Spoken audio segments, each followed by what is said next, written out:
No muevan la camioneta.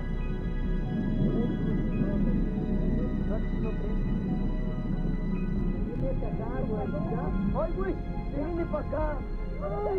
¡Cállense, no muevan!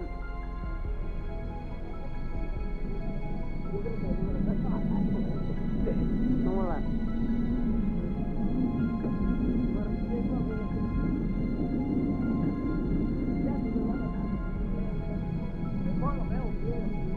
Reforma del triángulo.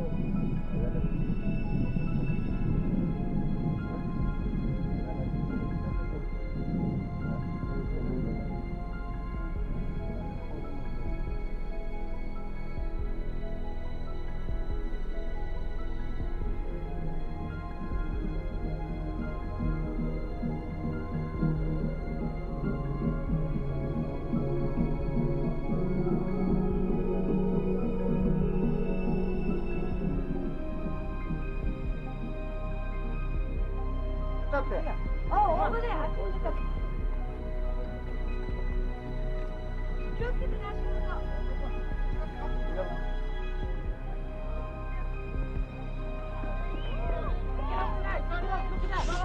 Look, mira. Aquí, ya.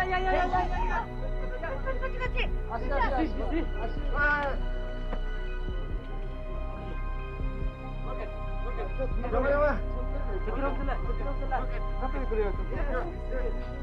See, you see?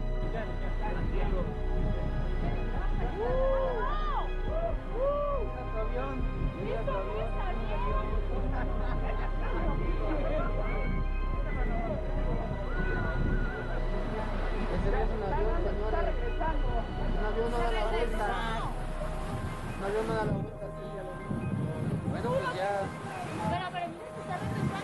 Ahí se va a apagar. ¡No! ¡Ay, qué maravilla! ¡Se apagó! Tengo todavía. Todavía lo tengo. Se está regresando. Trágalo bien, súmete todo. Ciérrate todo a él. Ya lo perdí.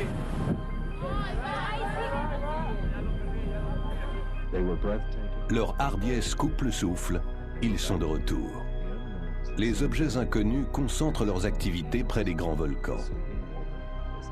L'Istachhatil, la femme endormie, le mont Popocatépetl, la sentinelle endormie, qui sont sur le point de se réveiller.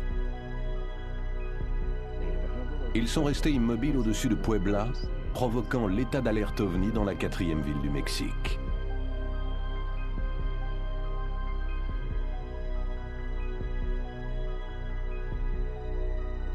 Le spectacle aérien qui a lieu chaque nuit se déplace vers le nord-ouest, au-dessus de la plus grande agglomération urbaine du monde, la ville de Mexico. Dans un petit village endormi au nord de la ville de Mexico, les aboiements des chiens attirent l'attention d'un homme et de son fils, qui pénètrent dans la nuit pour voir de quoi il s'agit. Ils voient un engin stationnaire silencieux au-dessus des lumières de la rue. Ils braquent leur caméscope et font un zoom.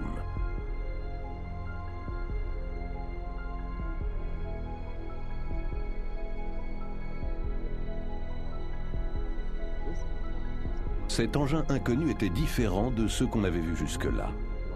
Un seul anneau de lumière autour d'une coque invisible.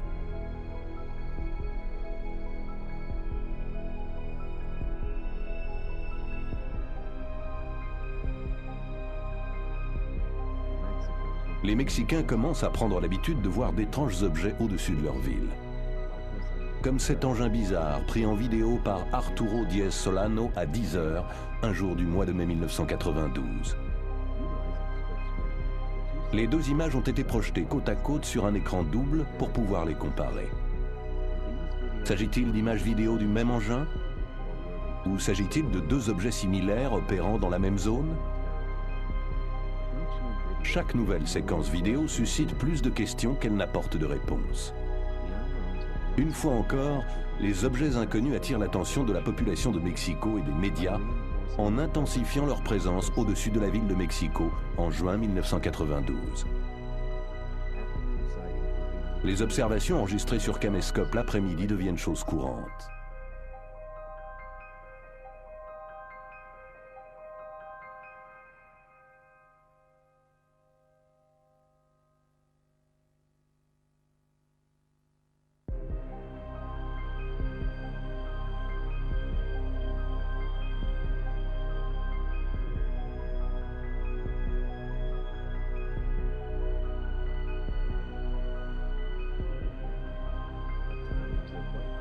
À certains moments, leurs caractéristiques de vol défient toute logique ainsi que les lois de la physique moderne.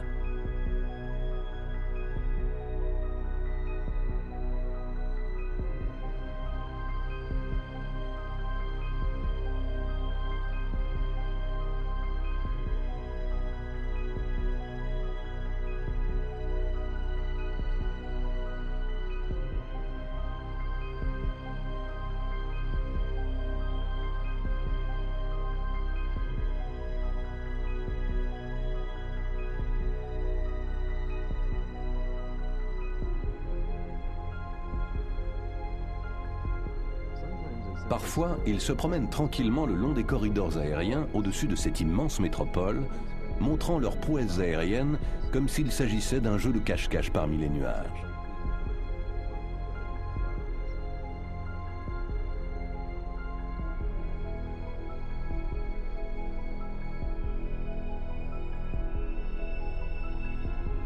Une fois de plus, en temps réel.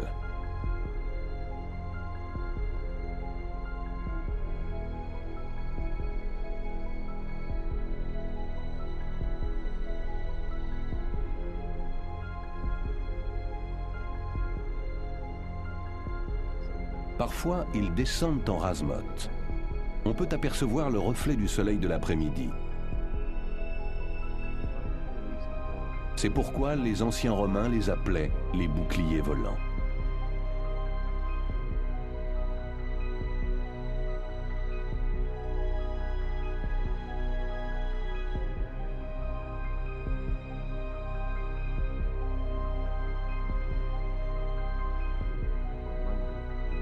Le lundi 1er juin, cet objet volant non identifié, un ovni, traverse la vallée d'Ajusco, près des centrales électriques et des lignes haute tension.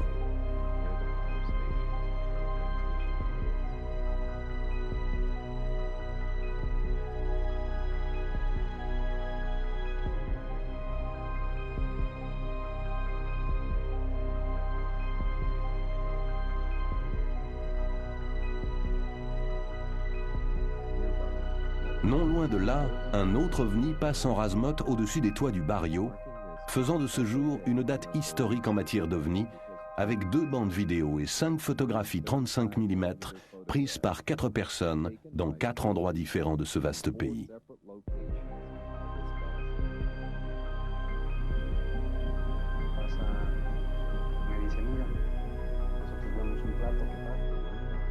Un jeune artiste, Héctor Carranza, filme en 35 mm ces photographies très spectaculaires d'un objet en forme de disque.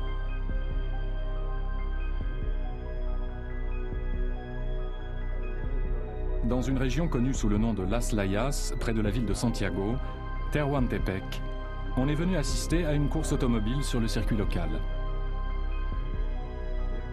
Dans le fond des forêts, de nombreuses personnes ont vu et raconté avoir vu un disque argenté se dirigeant vers les arbres. C'était un dimanche, le 22 mars 1992, et il y avait de nombreux témoins.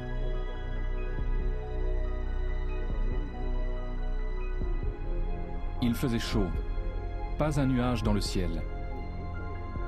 Entre 20h30 et 21h, les témoins racontent avoir vu 3 lumières de couleur qui allaient et venaient dans un mouvement horizontal et qui, en outre, montaient verticalement dans le ciel d'une manière qui aurait été impossible pour un avion ou un hélicoptère. Après 20 ou 30 minutes, les lumières ont disparu en direction de la forêt.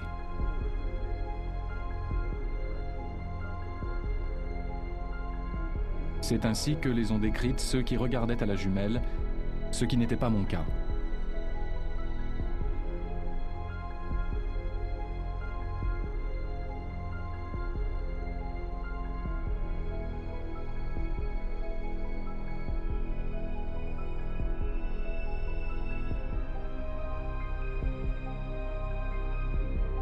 Auparavant, au cours de la 2e vague d'activité OVNI, centrée sur le cœur de la zone volcanique, un professeur d'université prend cette incroyable photographie d'un objet non identifié qui semble être doté de lumière, avec des hublots tout autour de la structure. Le dessin du jeune artiste prend une nouvelle signification, les similitudes sont extraordinaires.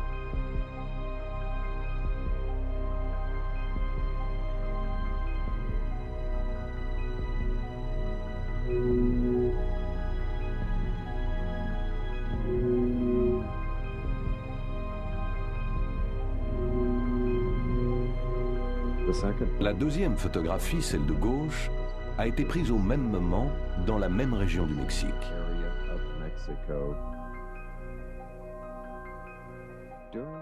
Au cours d'une opération anti-drogue, le commandant de police Larios Cruz photographie ce qu'il croit être un DC-3 volant à basse altitude. Prises à différentes dates, ces photographies d'objets apparemment solides réfutent les aberrations généralement attribuées aux observations d'OVNI.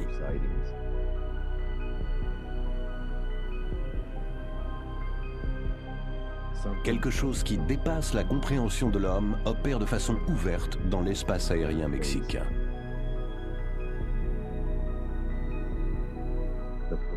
Ce défilé d'OVNI s'intensifie au-dessus de la ville de Mexico au cours du mois de juin 1992. Les habitants, encouragés par une presse sans préjugés et des programmes de radio et de télévision de grande écoute, scrutent le ciel de leur caméscope avec des résultats incroyables. Le 12 juin, un objet inconnu est repéré volant en direction du nord-est. Là encore, l'objet vole de façon très étrange, comme nous l'avons déjà vu. Il s'arrête net, se retourne et poursuit son chemin. De nouveaux groupes d'observateurs avec jumelles et caméscopes attendent dans l'angoisse le déroulement de cette extraordinaire histoire autour d'un homme très patient qui fournit énormément de séquences vidéos exceptionnelles.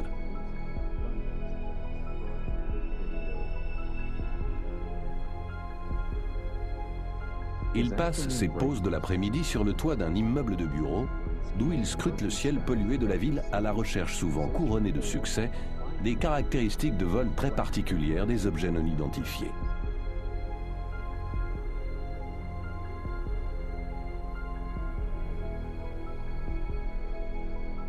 La vigilance et la bonne vue de Demetrio Feria vont être récompensées. Dès la fin juin, il a en main 9 bandes vidéo des objets non identifiés.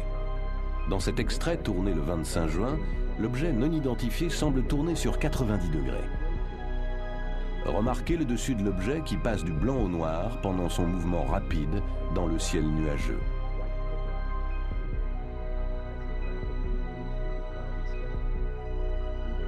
Deux jours plus tard, le 27 juin, l'OVNI se montre de nouveau au-dessus de la ville de Mexico. Puis le lendemain. Et encore le surlendemain.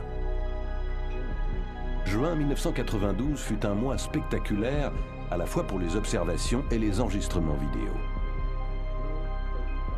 Avec 14 bandes vidéo et 4 photographies 35 mm, le mois de juin 1992 est le deuxième mois le plus prolifique des manifestations aériennes au-dessus de la capitale du Mexique. Les ovnis au-dessus de Mexico sont en train de prendre une place à part dans l'histoire de l'ufologie. Mais pourquoi le Mexique? Pourquoi maintenant? Pour trouver la réponse à ces questions, il nous faut remonter en arrière au 11 juillet 1991 et réexaminer une prophétie formulée il y a 1200 ans.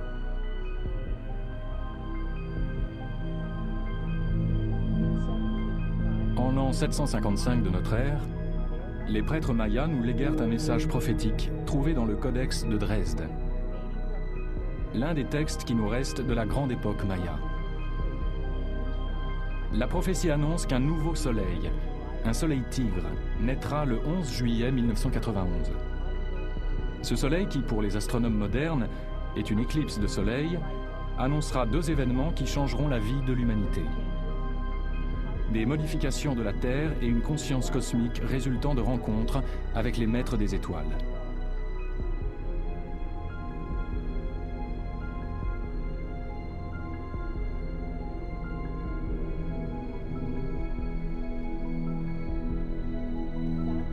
Au sud de la ville de Mexico, dans la Zona Volcanica, sur les pentes du mont Popocatépetl, une équipe d'alpinistes remarque une lumière brillante d'origine inexpliquée.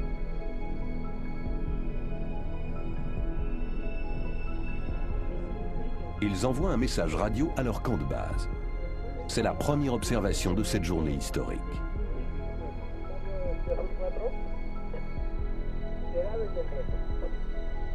Sur tout le parcours de l'éclipse, les scientifiques règlent leurs instruments au fur et à mesure que l'heure de l'éclipse approche.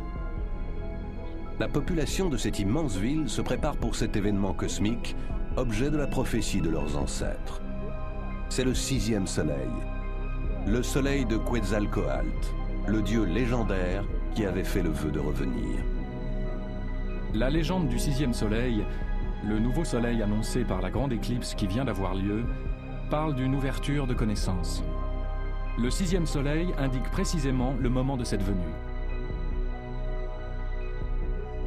Les visiteurs du temps sont ponctuels. Le 11 juillet 1991, alors que toute la population de Mexico regarde vers le ciel, la première vague apparaît dans de beaux chariots argentés qui réfléchissent la lumière du soleil. Précisément au moment culminant de l'éclipse solaire, un engin en forme de disque apparaît dans le ciel de la ville, restant en sustentation pendant 30 minutes. 17 personnes au sol filment l'objet sur caméscope. Cela ne s'est jamais produit auparavant dans l'histoire de l'ufologie. Grâce au caméscope, les événements du 11 juillet déclenchent la vague d'émotions populaires la mieux documentée en matière d'OVNI.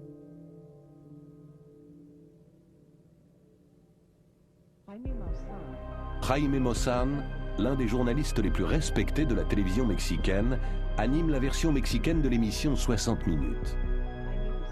Jaime fut si intrigué par les événements et par les images vidéo qu'il fit appel pour étudier ces engins mystérieux aux moyens électroniques de pointe de la station de télévision pour procéder à un agrandissement numérique.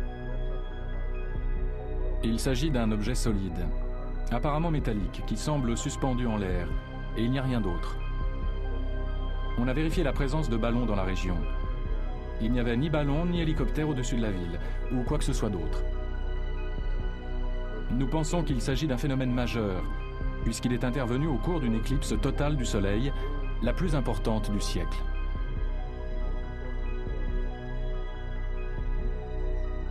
Dans les studios de la Televisa, on procède à une analyse comparative des 6 meilleures vidéos prises au cours de l'éclipse solaire.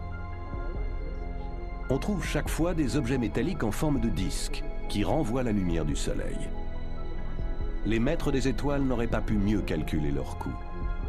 À un moment où tous les yeux sont tournés vers le ciel, 17 personnes différentes dans différents quartiers de la ville de Mexico ont filmé l'objet en vidéo. Une soucoupe volante classique suspendue en l'air, flotte, tourne peut-être sur elle-même. Dans la ville de Puebla, à 140 km au sud-est de la capitale, 3 bandes vidéo ont été tournées au cours de l'éclipse. Chacune possède ses propres caractéristiques. Dans cet extrait tourné par Rafael González, on aperçoit un vaisseau quittant l'écran à droite du Soleil pendant l'éclipse.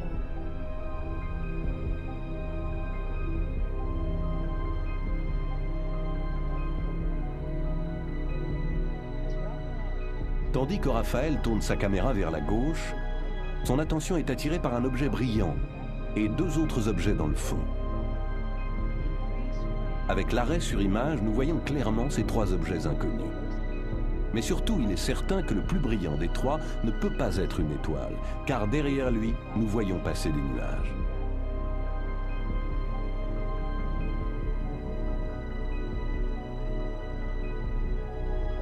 Pendant les applaudissements de la foule, le docteur Quatley tourne le 2e extrait de sa bande vidéo dans le ciel de Puebla. Encore une fois, les objets brillants semblent se situer devant le fond nuageux. Entre-temps, au centre de la ville, la famille Breton a la surprise de voir plus qu'elle n'attendait, comme le montre cette séquence vidéo. Ce disque argenté fut enregistré à 13h22, à 140 km environ du lieu où M. Harreguin a pris au même moment des images semblables.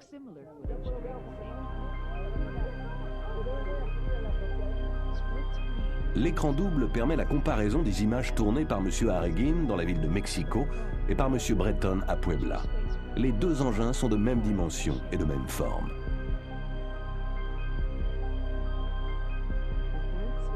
Oaxaca, à 500 km environ au sud-est de Mexico, fut la 3e ville où l'on a enregistré sur vidéo des ovnis pendant l'éclipse solaire. Le docteur Irv Trujillo tourne cette séquence 1 minute avant l'éclipse totale. Les défauts de la vidéo proviennent de la bande originale. Il est 13h30 et le soleil est en pleine éclipse. 6 minutes après l'éclipse totale, l'objet inconnu est encore clairement visible en plein jour. L'horloge du caméscope indique que l'objet est resté immobile au-dessus d'Oaxaca pendant au moins 8 minutes. Pendant toute la durée de l'éclipse, les horloges des caméscopes nous donnent un enregistrement détaillé qui semble confirmer la présence de plusieurs engins. Le docteur Trujillo filme cette image au-dessus d'Oaxaca à 13h29, tandis qu'à 400 km au nord-ouest, au-dessus de Puebla, Rafael González enregistre ces images à 13h29.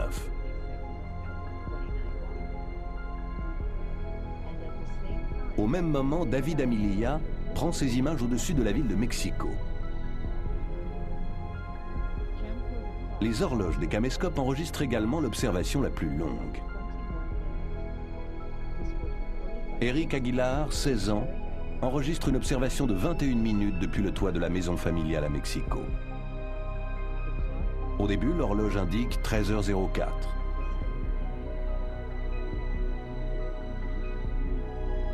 13h14. 13h17.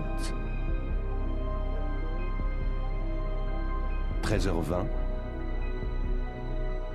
Et 13h25 à la fin. Cela fait en tout 21 minutes pendant lesquelles l'OVNI reste visible. L'éclipse solaire ne dure que 6 minutes 54 secondes, ce qui signifie que l'objet est visible en plein soleil pendant 14 minutes, ce qui élimine la planète Vénus, explication avancée par certains.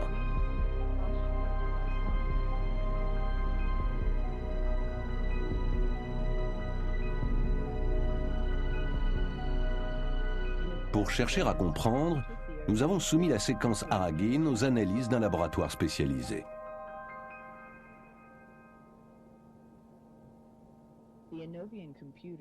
L'ordinateur Inovian est un appareil très puissant conçu pour examiner les bandes vidéo à l'état brut.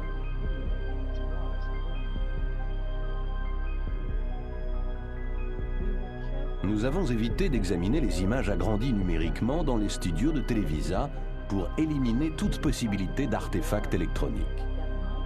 Nous nous sommes intéressés à la pellicule originale d'Aragin, qui ne dure que 8 secondes.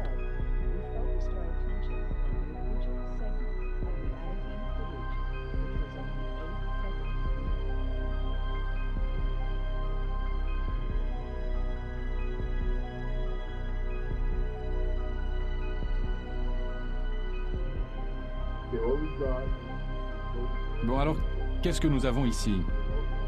Nous avons chargé la séquence Aragin dans l'Inovian PTS-3. Là-haut se trouvent 6 images prises sur la bande. Elles apparaissent ici en bas, agrandies 5 fois. Des images de 1 à 6 se trouvent ici en bas. Et comme nous sommes très loin de la caméra, prenons un de ceux-ci et faisons un zoom. Nous pouvons agrandir jusqu'à 8 fois. Nous faisons un zoom sur ce qui nous intéresse, et avec un clic, nous voyons l'agrandissement 8 fois.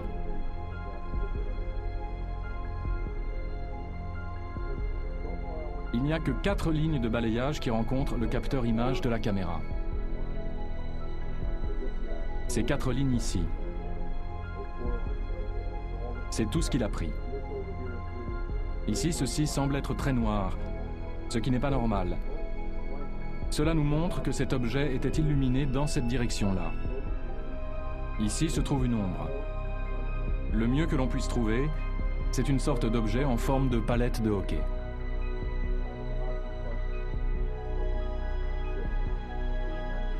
Ainsi, l'examen de ces images sur Inovian élimine la thèse de Vénus.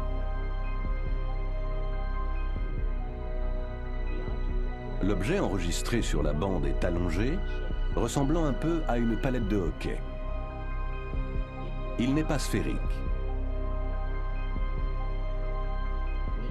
Vénus ne donnerait pas une image pixel analogue étant de forme sphérique. Et les nuages ne seraient pas passés derrière la planète. Ici, il est clair que les nuages passent derrière cet ovni. Et celui-ci, et celui-là, le tout filmé pendant la grande éclipse du Soleil. Pendant des mois, sur les ondes mexicaines, on ne parle plus que des ovnis. Le débat est animé. Des joutes intellectuelles se déroulent au cours des programmes de télévision et de radio de grande écoute. Pour certains, l'ère de la conscience et des lumières est arrivée, alors que les détracteurs professionnels prétendent que ces apparitions mystérieuses ne sont que de simples objets de forme un peu anormale. Tandis que se déroule le débat sur l'existence des extraterrestres, un nouveau témoin se présente. Un prêtre catholique, le père Manuel Ferrer, qui prend ces images vidéo au cours de l'éclipse du Soleil. Je pense qu'il y a de nombreuses possibilités. Je suis sorti pour photographier cet arbre contre la lumière. Et puis je vois cette lumière apparaître au-dessus de la montagne, là-bas. Ce n'est pas une lumière ordinaire. Elle est très bleue et très intense. Je n'ai jamais eu peur de ce genre de choses, bien au contraire. Ce que j'ai pu observer était merveilleux. Un jour, un philosophe a dit « Si Dieu se trouve en dehors de la vérité, je resterai du côté de la vérité. » Je pense donc qu'il n'y a aucune contradiction. À 160 km au sud, sur le plateau désertique proche de la ville d'Atlixco, on voit et on filme assez régulièrement des ovnis.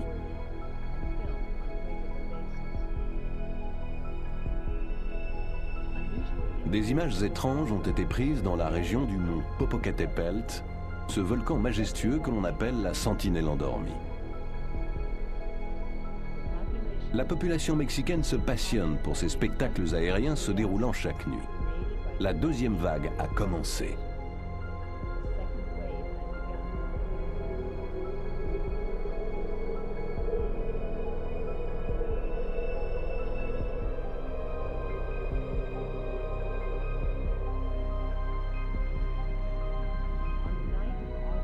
La nuit du 1er août 1991, un dentiste d'Atlixco peut suivre un objet illuminé se déplacer silencieusement au-dessus de la ville. Après agrandissement, la séquence montre ce qui semble être une formation d'ovnis.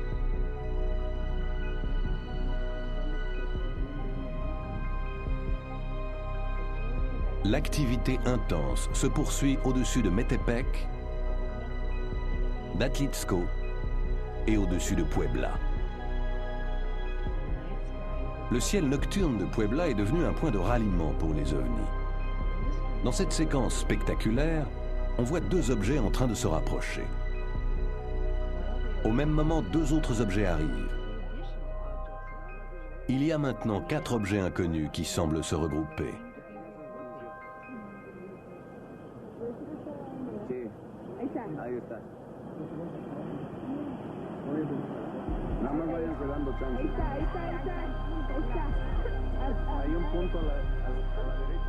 Puis, tous disparaissent.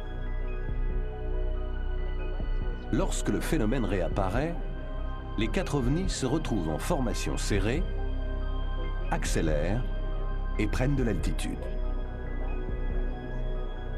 Virant à gauche au-dessus d'Atlixco, ils disparaissent dans la nuit au-dessus de la Zona Volcanica, en direction de l'est, vers le golfe du Mexique.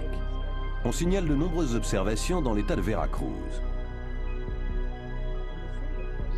Dans la ville de Poza Rica, une vingtaine d'écoliers décrivent artistiquement l'ovni qu'ils ont vu volant à basse altitude.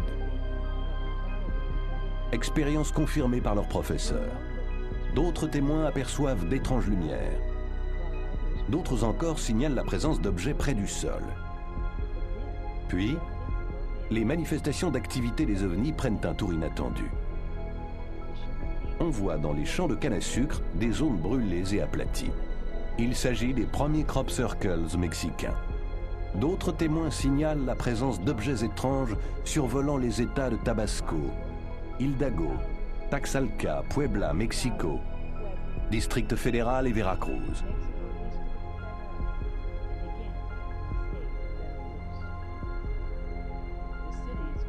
Les villes les plus concernées par cette activité sont Atlixco, Metepec, Puebla, Mexico, Pachuca, Poza Rica, Veracruz, Acayucan, Cardenas, Tepoztlán.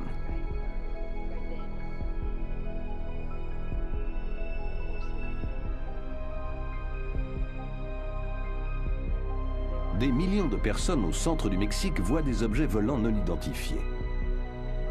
Il s'agit aussi de la région où se trouve le plus grand nombre de volcans et de zones sismiques actives dans le pays.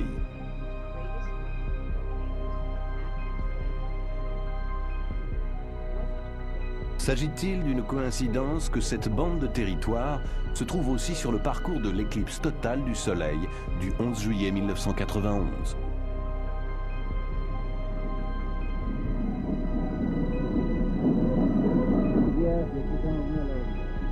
Le 16 septembre de chaque année, l'anniversaire de l'indépendance du Mexique est une fête nationale avec défilés militaires et démonstrations en vol d'hélicoptères et d'avions à réaction des forces aériennes. Alors qu'il filme tout cela au caméscope, Vicente Sanchez enregistre également la présence d'un objet non identifié de forme circulaire pénétrant dans la zone depuis la droite. Tandis que les 24 avions quittent la scène, l'OVNI commence à monter lentement dans les airs.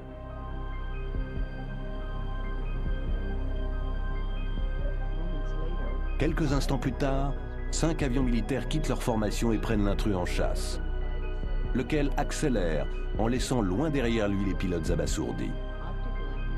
L'agrandissement de l'image fait apparaître clairement la forme circulaire de l'engin qui ressemble beaucoup à ceux photographiés par le docteur Pérez et le commandant Cruz. Pour éliminer la possibilité d'un ballon sonde météorologique qui se serait égaré, José Reyes, du service météorologique de la ville de Mexico, accepte de lâcher un ballon dans des conditions contrôlées devant les caméras.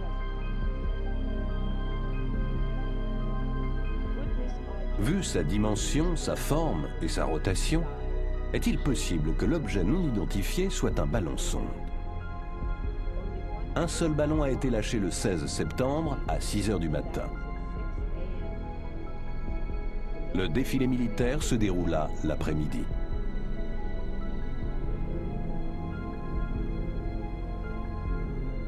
En septembre et en octobre, l'espace aérien du Mexique est de plus en plus encombré d'objets volants non identifiés, qui semblent étrangement attirés les uns vers les autres. En l'espace d'une semaine, montrant ce qu'ils savent faire, ils font des passages en rase-motte entre les tours de la plus grande ville du monde. De jour comme de nuit. Le 19 septembre, la station de télévision de Puebla, Super Channel 3, est submergée d'appels téléphoniques signalant la présence d'un objet au-dessus de la ville. La lumière clignotante très vive attire l'attention de milliers d'habitants de la ville, créant des embouteillages énormes autour de la station de télévision, qui décide d'interrompre toutes les émissions pour commenter l'événement en direct.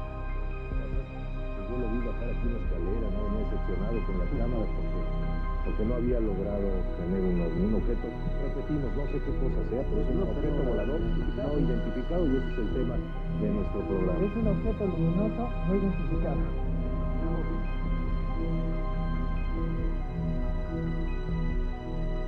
À partir du 2 novembre, il est possible d'enregistrer chaque nuit les vols des ovnis.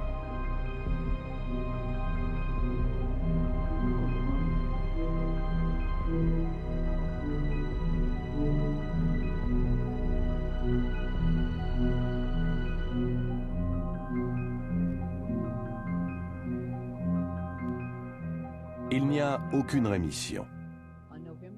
Le 9 novembre, un objet non identifié est filmé en vidéo par un jeune étudiant, Ángel Cruz. Ce nouvel engin semble tourner sur son axe dans le sens contraire de celui des aiguilles d'une montre, tout en traversant tranquillement le ciel de la ville de Mexico avant de disparaître derrière un bâtiment d'habitation. L'objet ressemble à celui qui fut filmé au-dessus de Tepoztlán par Carlos Diaz. Sur écran double et agrandissement, nous pouvons comparer les objets qui semblent identiques.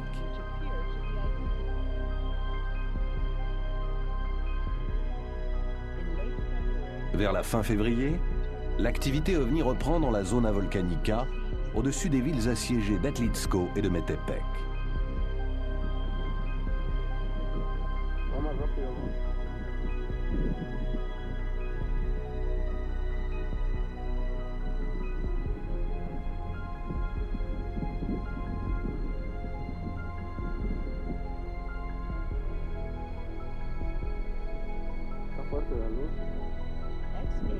La station de radio XHVP assure la centralisation des observations d'OVNI qui deviennent de plus en plus nombreuses. Souvent, les observations proviennent des alentours d'une montagne en forme de pyramide, appelée Teteolotitla, le lieu cher au cœur des dieux. Le directeur de la station signale qu'on constate que 90% de la population a vu un OVNI et que les 10% restants en connaissent l'existence. Il est fréquent que les observations d'OVNIs et les photographies fassent la une des journaux. Dans cette ville peuplée de plus de 100 000 habitants, l'intensité de l'activité OVNI est telle dans le ciel d'Atlixco qu'elle déclenche la première conférence de presse portant sur les OVNIs donnée officiellement par un élu mexicain. En réponse à une question sur la position du gouvernement mexicain sur les OVNIs, il répond: Ni le gouvernement ni les autorités militaires ne se sentent menacés par les ovnis. Nous ne savons pas qui ils sont, mais ils existent. Et comme tout le monde, nous sommes remplis de curiosité. Et les ovnis aussi. Ils semblent extraordinairement fascinés par les pylônes de transmission, comme on le voit dans cette séquence filmée par M. Del Calejo depuis le toit de son immeuble dominant la ville de Mexico.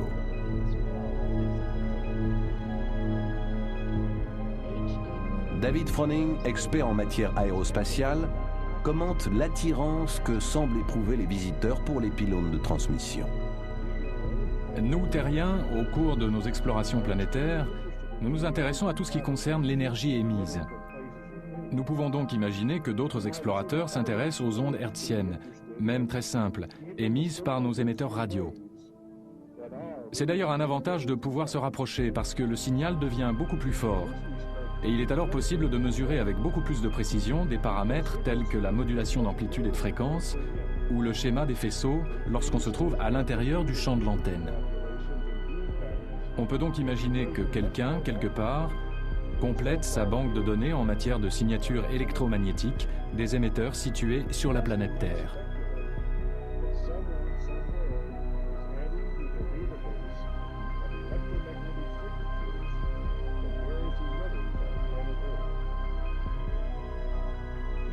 Tandis qu'il suit les mouvements de l'objet autour du pylône de la station de radio, M. Del Calejo est encore en train d'enregistrer quand un avion de ligne apparaît. Soudain, comme prévenu par la présence de l'avion, l'OVNI s'écarte.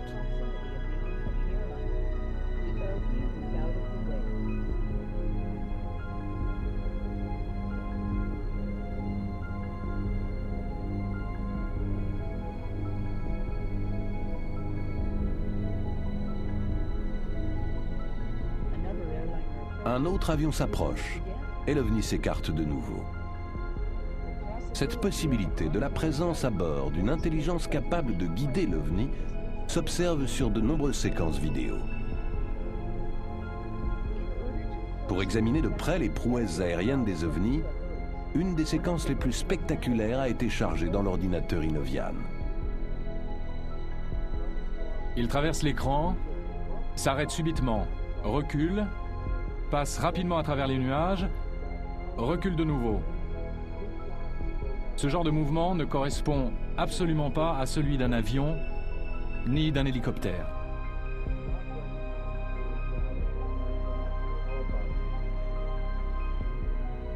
L'examen informatique fait ressortir un autre fait remarquable. Juste là, reculez. Quel est cet objet ici? Je ne sais pas, je ne l'ai pas encore regardé. On va faire un zoom et on verra. Bon Dieu, ça ressemble vraiment à une palette de hockey. Je crois que vous venez de découvrir un deuxième objet sur la même image. Revenez à l'image initiale et déplacez l'objet jusqu'à celui que nous venons d'examiner. Passez à l'objet en dessous.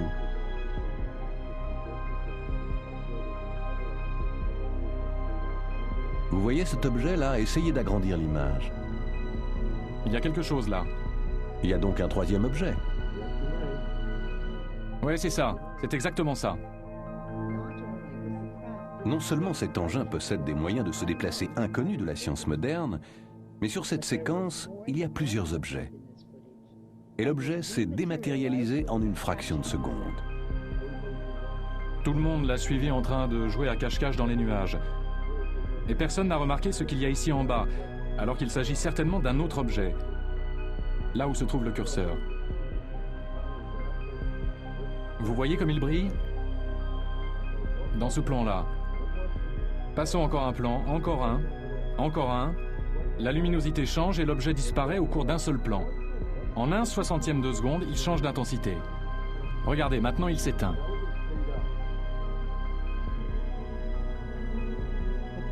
On retrouve le même phénomène dans un seul plan de la séquence filmée à Super Channel 3. Lorsqu'on examine de près d'autres vidéos où l'on voit les pylônes de transmission, on découvre une autre anomalie très surprenante. Quelque chose là aussi apparaît et disparaît en 1/30e de seconde. On effectue les comparaisons entre l'OVNI à droite au-dessus de la tour et l'objet qui apparaît près du pylône. À notre étonnement, l'agrandissement numérique fait apparaître des similitudes entre les deux images en matière d'ombré et de pixels.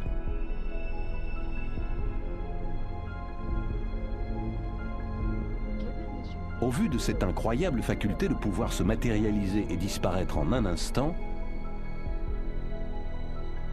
et au vu de leurs mouvements aériens extraordinaires, on peut se demander si les ovnis s'aperçoivent de l'attention dont ils sont l'objet et s'ils y réagissent. C'est certainement l'avis de ces trois adolescents. L'expérience qu'ils partagent par cette belle nuit de décembre semble confirmer cette possibilité. Carlos Diaz est le premier à remarquer un point lumineux qui semble non seulement les suivre, mais qui éclaire leur voiture d'un intense faisceau lumineux. Arrivés au domicile d'un parent, les trois adolescents se précipitent sur le toit pour installer une caméra sur trépied, tout en racontant l'incident à leur famille et aux amis. À la stupéfaction de tous ceux qui se trouvent sur le toit, l'objet semble réagir à des ordres, verbalisés et parfois uniquement pensés, comme on le voit sur ce film vidéo. Ainsi, lorsqu'Arturo demande à l'objet de tourner autour de 2 étoiles signalées ici par les flèches rouges, l'objet s'exécute, et pas seulement une seule fois, mais à de nombreuses reprises. La réaction du public face à toute cette activité est résumée par quelqu'un qui a vu et filmé les ovnis, le docteur Rosas. Il est certain que les gens n'ont pas peur. L'aspect des ovnis ne les inquiète pas.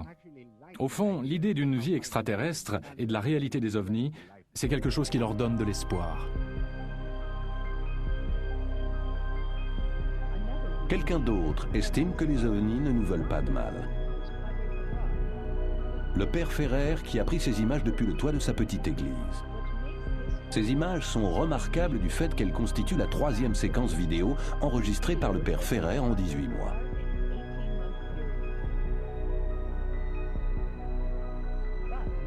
Il n'est cependant pas le seul à avoir pu filmer les ovnis plusieurs fois. De nombreuses autres personnes ont pu filmer les ovnis plusieurs fois au caméscope.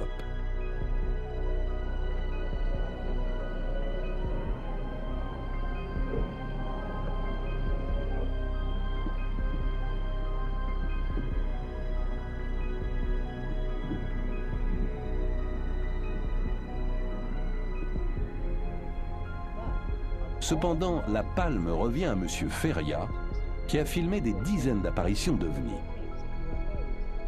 Notamment cette séquence fascinante, enregistrée peu de temps après le défilé aérien des Fêtes de l'Indépendance en 1992.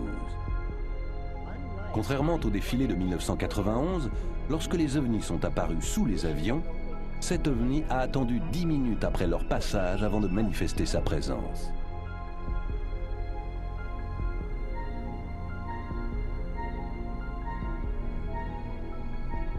Les ovnis apparus au-dessus du Mexique et suivis sur les écrans radars ont été classés en 7 types.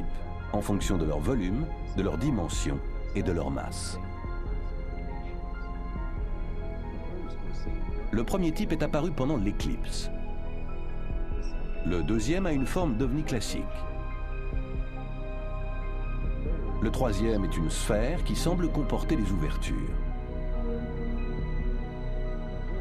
Le quatrième ressemble à une toupie. Le cinquième est surnommé El Sombrero. Le sixième est triangulaire. Le septième semble être un objet lumineux se déplaçant rapidement. Et il y en a peut-être beaucoup d'autres.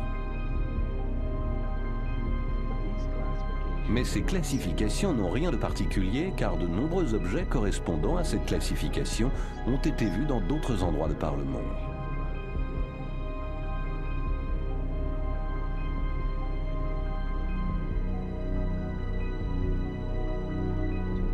Cependant, jusqu'à présent, on n'avait jamais filmé des ovnis de catégories différentes en même temps. Et puis, un après-midi d'automne, c'est arrivé.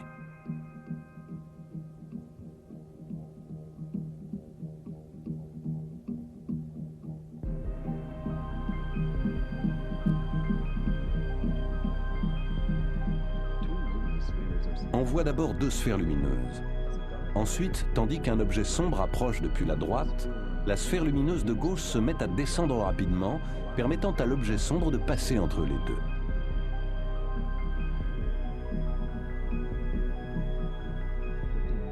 « 15 minutes plus tard, les deux sphères lumineuses se trouvent presque à l'horizontale, alors qu'un objet sombre passe entre les deux. En utilisant la plus grande définition offerte par l'agrandissement numérique, on peut mieux distinguer ces ovnis.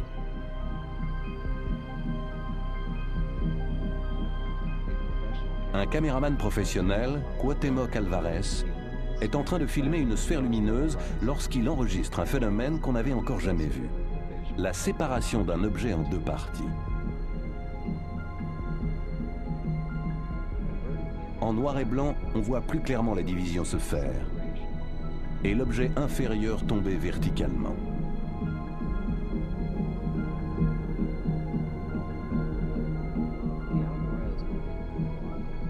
Les images d'Alvarez sont remarquables. Mais on doit à messieurs Écart et Trujillo ce qui est sans doute l'image vidéo la plus spectaculaire des ovnis. Cela commence par une observation classique d'un objet unique, pour devenir rapidement une série d'événements extraordinaires. Le caméraman et son ami sont stupéfaits par ce qu'ils voient au point que les mots sont incapables de décrire leur observation. Ils n'ont jamais rien vu de pareil.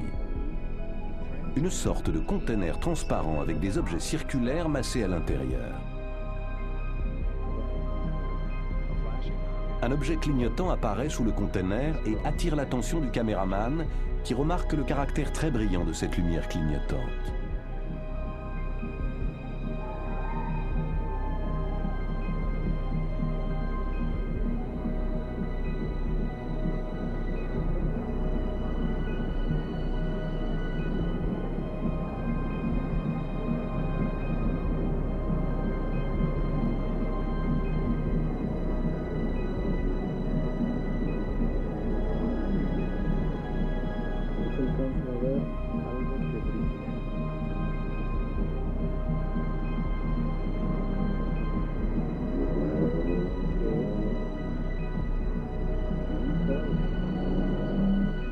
Au moment où le caméraman fait un zoom pour déterminer la distance, il aperçoit deux nouveaux engins.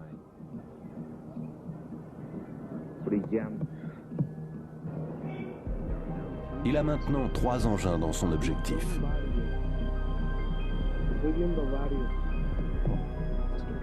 Monsieur Écart repère des mouvements en haut à droite et dirige sa caméra dans cette direction.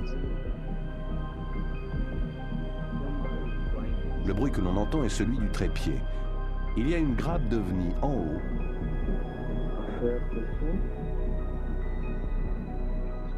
Et 3 en bas.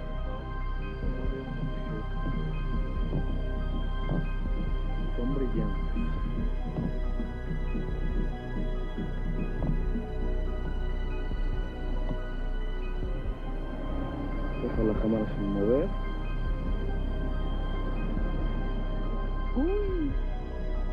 Le caméraman tremble d'émotion devant cet incroyable spectacle aérien. Et il y a de quoi. C'est la première fois que l'on enregistre au caméscope en plein jour une armada d'objets volants non identifiés au-dessus d'une grande ville.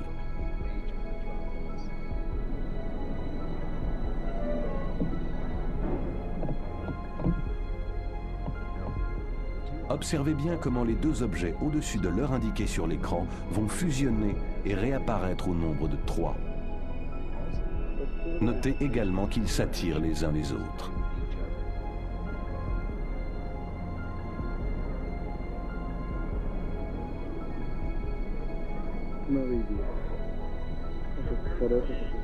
Il semble qu'il y ait une vingtaine de ces objets sur la même image. Nous avons étudié un seul plan, celui lorsque le caméraman relève la caméra. Et nous avons compté 1, 2, 3, 4, 5 ovnis qui sont clairement visibles sur cette image. Avec un zoom sur celui-ci, au milieu, nous retrouvons l'image de la palette de hockey. Celui du haut fournit un peu plus d'informations. Cet objet recouvre plus de 4 lignes de balayage sur la caméra initiale. Nous voyons au moins 1, 2, 3, 4, 5, 6, 7, 8, peut-être 9 et 10 objets là-haut. Prenons cette zone-ci et retirons la couleur. Cela augmente le contraste.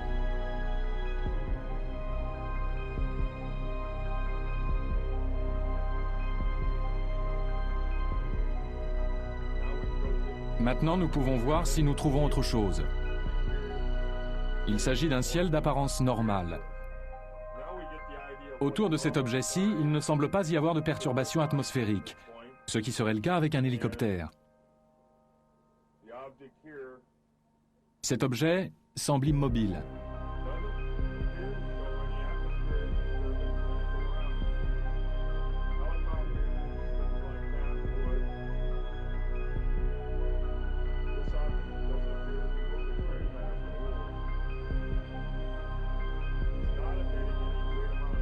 On sait qu'il n'émet pas beaucoup de chaleur, parce que l'analyse informatique permet de voir assez clairement les ondes de chaleur.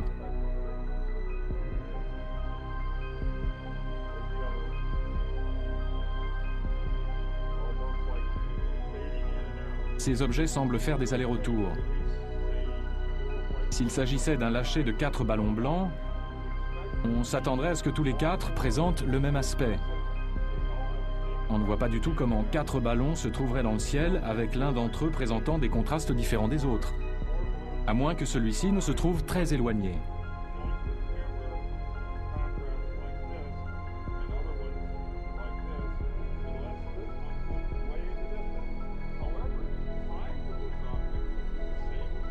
Mais la dimension de cet objet est identique aux autres. Si c'était des ballons, il y aurait un autre problème. Leur remontée dans l'air serait verticale et il n'y aurait pas de changement de position relative au cours de leur ascension.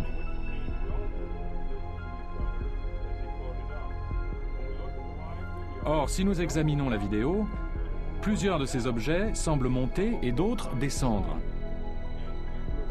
Certains ne bougent pas du tout. Alors si celui-ci monte et celui-là se met à bouger horizontalement puis s'arrête, il est exclu qu'il s'agisse de ballons.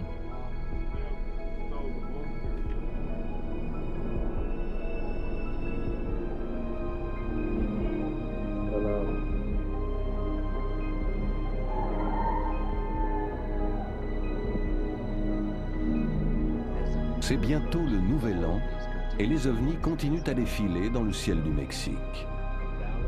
Au sol ou sur les toits brandissant leur caméscope, tous les habitants du Mexique continuent à observer les ovnis les plus extraordinaires de l'histoire.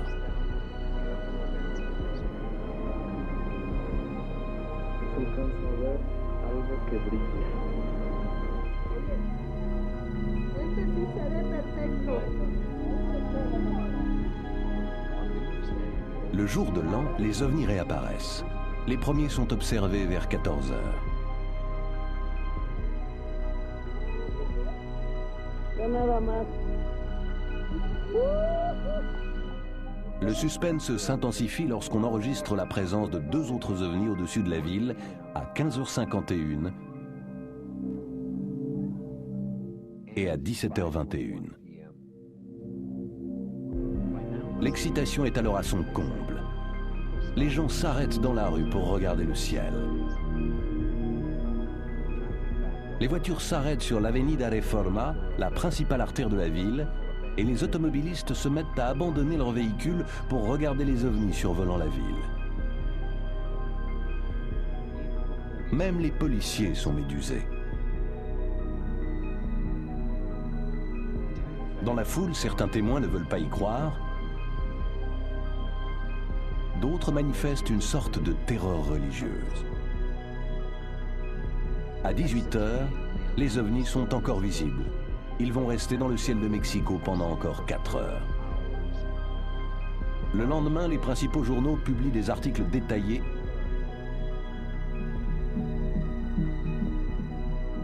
et des photos fascinantes.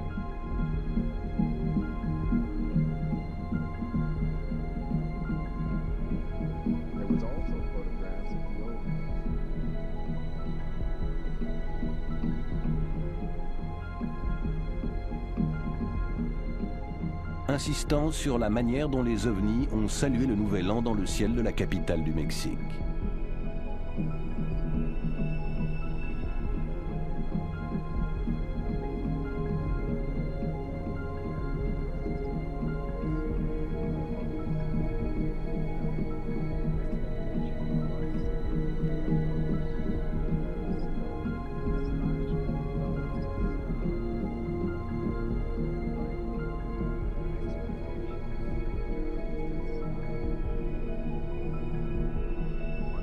En ce jour de Nouvel An, le Mexique est sorti de l'âge de l'innocence.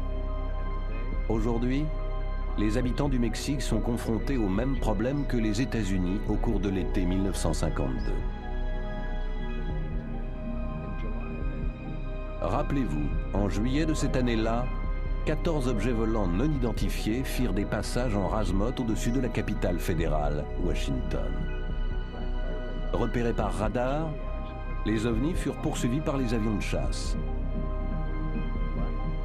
Mais chaque fois que les avions entraient dans la zone de vol des ovnis, ceux-ci disparaissaient des écrans radars de la tour de contrôle.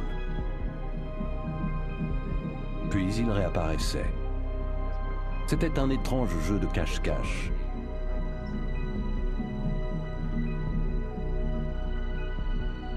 La Maison-Blanche et le Pentagone furent submergés d'appels téléphoniques.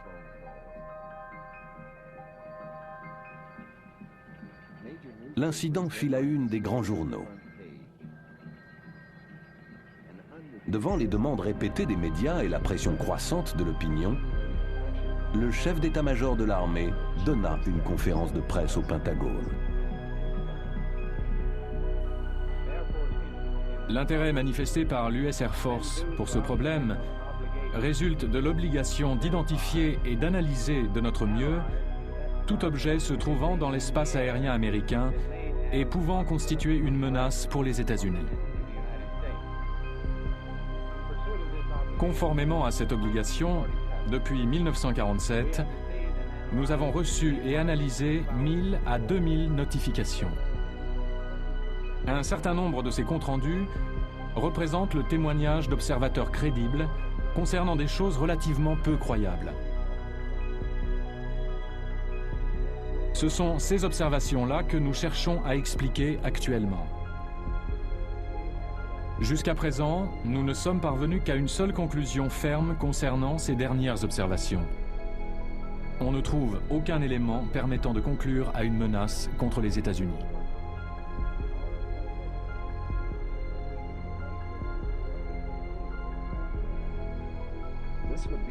C'était la première et la dernière conférence de presse officielle donnée par un représentant du gouvernement des États-Unis sur la question des objets volants non identifiés. Comme à Washington en 1952, le ciel de la capitale du Mexique et des régions avoisinantes a été abondamment survolé par des engins non identifiés.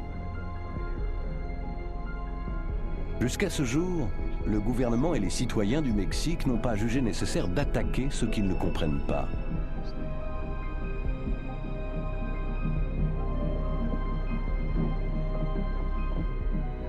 Nous pouvons espérer que dans l'avenir, ils continueront à faire preuve d'autant de courage et d'ouverture d'esprit.